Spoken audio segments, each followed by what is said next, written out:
Joining us right now, legal commentator and former federal prosecutor Ankush Khardori. Thank you again for joining us as always. Is it unusual? I think a lot of people might find it would be that U.S. District Judge Aileen Cannon sided with former President Trump in agreeing to appoint a special master in this case? Yeah, it's quite unusual. She telegraphed her conclusion here about a week ago when she issued a preliminary order saying she was inclined to grant the request. But ordinarily, if you were a sort of a private citizen and the government searches your home as part of a criminal investigation, you do not get anything approaching this level of process and solicitude. So your ordinary recourse is just to wait and see what the government does in terms of its charging or not charging you or anyone in your vicinity. But how long do you think that this process will take? I think that's a question that a lot of people are curious about.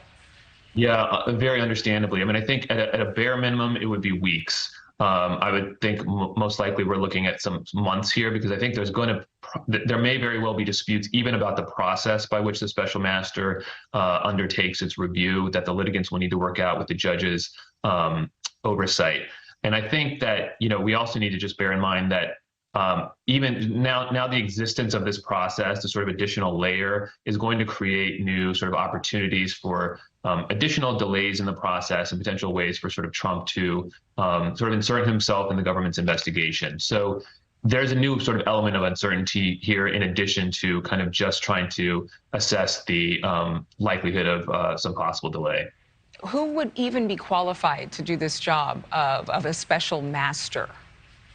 It's a very good question, because it's an exceedingly small universe, I expect, right? As your correspondent noted, typically it's a retired judge, people who sort of tend to be above reproach in the legal community or the local legal community. In this case, the government presumably is going to insist that that person either already have or be able to very quickly get the highest level of classification kind of clearance, top secret clearance, which is not exactly something that the government hands out like candy. Judge Cannon also ordered the Justice Department to halt its review of the records taken from the former president's home. So how is that going to impact their investigation? Well, it's quite unusual. And I think this is the element of the order that the government is probably going to struggle with perhaps the most, because it's one thing to just say something like that at a very high level, but as a practical matter, interpreting that order, I imagine the government's going to be very, very conservative, but it does introduce some questions about what it means to use these documents. I imagine they're just going to basically put pencils down on the investigation, except for things that they could have done prior to the search. One more question for you. Put this all in perspective for us.